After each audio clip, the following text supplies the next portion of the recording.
Hello friends, ಹೇಗಿದ್ದೀರಾ? ನಾನಂತೂ ಚೆನ್ನಾಗಿದ್ದೀನಿ. ನೀವೆಲ್ಲರೂ ಚೆನ್ನಾಗಿದ್ದೀರಾ ಅಂತ ಅಂದ್ಕೊಂಡಿದ್ದೀನಿ. ಇವತ್ತಿನ ವ್ಲಾಗ್ ತುಂಬ ವಿಶೇಷವಾದದ್ದು. ಯಾಕಂದರೆ ಇವತ್ತಿನ ವ್ಲಾಗಲ್ಲಿ ನಾನು ಮಂಗಳೂರಿನಲ್ಲಿರುವಂತಹ ಬ್ಯೂಟಿಫುಲ್ ಸಸಿಹಿತ್ಲು ಶ್ರೀ ಭಗವತಿ ದೇವಸ್ಥಾನದ ಬಗ್ಗೆ ತಿಳಿಸ್ತಾ ಇದ್ದೀನಿ. ನೀವು ನೋಡ್ಬೋದು, ಇಲ್ಲಿ ಆನ್ ದ ವೇ ನಾವು ಹೋಗ್ತಾ ಇರುವಾಗ ನಮಗೆ ಲೆಫ್ಟ್ ಸೈಡಲ್ಲಿ ಬೀಚ್ ಸಿಗುತ್ತೆ. ತುಂಬ ಬ್ಯೂಟಿಫುಲ್ ಆ್ಯಂಡ್ ಸಿರೇನ್ ವ್ಯೂ ಅಂತ ಹೇಳ್ಬೋದು. ಈ ಟೆಂಪಲ್ ಬಂದು ಸಸಿಹಿತ್ಲು ಕಡಲ ತೀರದ ಹತ್ತಿರ ಇರುವುದರಿಂದ ಇದು ತುಳುನಾಡಿನ ಪ್ರಮುಖ ಶಕ್ತಿ ಪೀಠಗಳಲ್ಲಿ ಒಂದು ಅಂತ ಪರಿಗಣಿಸಲಾಗ್ತದೆ. ಅಲ್ಲದೆ ಇಲ್ಲಿ ಭಕ್ತರು ಬಹಳ ಭಕ್ತಿ ಭಾವದಿಂದ ಶ್ರೀ ಭಗವತಿ ಅಮ್ಮನನ್ನು ಆರಾಧಿಸ್ತಾರೆ. ಇಲ್ಲಿ ಇವಾಗ ಬ್ರಹ್ಮಕಲಶೋತ್ಸವ ನಡೀತಿರೋದ್ರಿಂದ ಇದು ಕಂಪ್ಲೀಟ್ ರಿನೋವೇಟ್ ಆಗಿದೆ. ಟೆಂಪಲ್ ಫುಲ್ ಲುಕ್ಕೇ ಚೇಂಜ್ ಆಗಿದೆ, ಬಹಳ ಬ್ಯೂಟಿಫುಲ್ ಆಗಿದೆ.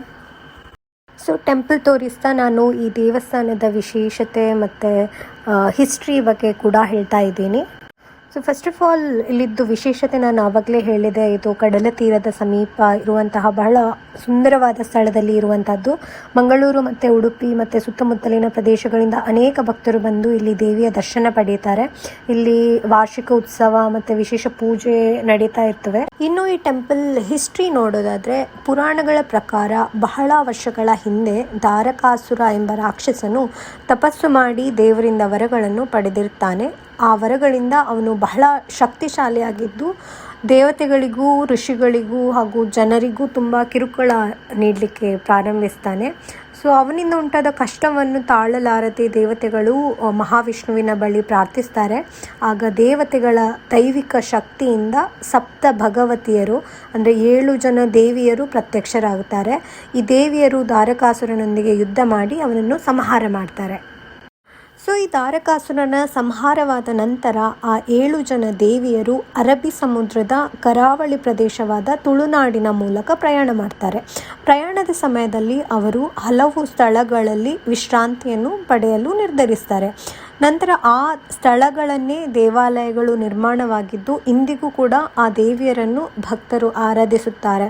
ನಿಮಗೆ ಗೊತ್ತಿರ್ಬೋದು, ಪೊಳಲಿಯಲ್ಲಿ ಶ್ರೀ ರಾಜರಾಜೇಶ್ವರಿ ದೇವಸ್ಥಾನ ಇದೆ, ಕಟೀಲಿನಲ್ಲಿ ಶ್ರೀ ದುರ್ಗಾಪರಮೇಶ್ವರಿ ದೇವಸ್ಥಾನ, ಅದೇ ರೀತಿ ಬಪ್ಪನಾಡುವಿನಲ್ಲಿ ದುರ್ಗಾಪರಮೇಶ್ವರಿ ದೇವಸ್ಥಾನ, ಮುಣ್ಕೂರು, ಕುಂಜಾರುಗಿರಿ, ಅದೇ ರೀತಿ ಸಸಿಹಿತ್ಲಿನಲ್ಲಿ ಕೂಡ ಶ್ರೀ ಭಗವತಿ ದೇವಸ್ಥಾನ ಇದೆ. ಸೊ ಈ ದೇವಾಲಯಗಳನ್ನು ಕೆಲವರು ಸಪ್ತ ದುರ್ಗಾ ಅಥವಾ ಸಪ್ತ ಭಗವತಿ ಕ್ಷೇತ್ರ ಅಂತ ಕರೀತಾರೆ. ಹೀಗೆ ಸಪ್ತ ಭಗವತಿಯರು ಪ್ರಯಾಣಿಸುತ್ತಾ ಸಸಿಹಿತ್ಲು ಪ್ರದೇಶಕ್ಕೆ ಬಂದಾಗ ಆ ಸ್ಥಳವು ಬಹಳ ಪ್ರಕೃತಿ ಸೌಂದರ್ಯದಿಂದ ತುಂಬಿರ್ತದೆ. ಅಲ್ಲಿದ್ದ ತೆಂಗಿನ ಮರ ಮತ್ತು ಶಾಂತವಾದ ವಾತಾವರಣ ಈ ದೇವಿಯರಿಗೆ ಬಹಳ ಇಷ್ಟವಾಗ್ತದೆ. ಅದೇ ಸಮಯದಲ್ಲಿ ಅಲ್ಲಿರುವಂತಹ ಒಬ್ಬ ಭಕ್ತನು ದೇವಿಯರಿಗೆ ತೆಂಗಿನಕಾಯಿ ನೀರನ್ನು ನೀಡ್ತಾನೆ. ಆದ್ದರಿಂದ ಹಿರಿಯ ದೇವಿಯು ಅದನ್ನು ಸಂತೋಷದಿಂದ ಸ್ವೀಕರಿಸ್ತಾರೆ. ಆದರೆ ಉಳಿದ ದೇವಿಯರು ಅದು ಮಾನವನ ಕೈಯಿಂದ ಸಿದ್ಧವಾಗಿರುವುದರಿಂದ ಅದನ್ನು ಸ್ವೀಕರಿಸುವುದಿಲ್ಲ. ಆ ಕಾರಣದಿಂದಾಗಿ ಹಿರಿಯ ದೇವಿಯು ಸಸಿಹಿತ್ಲಿನಲ್ಲಿಯೇ ಉಳಿಯಲು ನಿರ್ಧರಿಸ್ತಾರೆ. ಉಳಿದ ದೇವಿಯರು ತಮ್ಮ ಪ್ರಯಾಣವನ್ನು ಮುಂದುವರಿಸ್ತಾರೆ. ಆ ದಿನದಿಂದಲೇ ಆ ದೇವಿಯು ಇಲ್ಲಿ ಸಸಿಹಿತ್ಲು ಶ್ರೀ ಭಗವತಿ ದೇವಿಯಾಗಿ ಪೂಜಿಸಲ್ಪಡುತ್ತಾರೆ.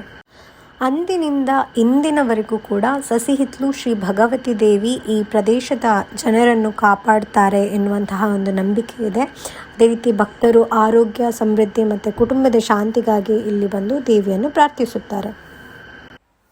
ನೀವೇನಾದರೂ ಮಂಗಳೂರಿಗೆ ಬಂದರೆ ಖಂಡಿತವಾಗಿಯೂ ಈ ಸಸಿಹಿತ್ಲು ಬೀಚ್ ಬದಿ ಇರುವಂತಹ ಭಗವತಿ ದೇವಿಯ ದರ್ಶನ ಪಡೆದು ಆಶೀರ್ವಾದ ಪಡೆಯಿರಿ.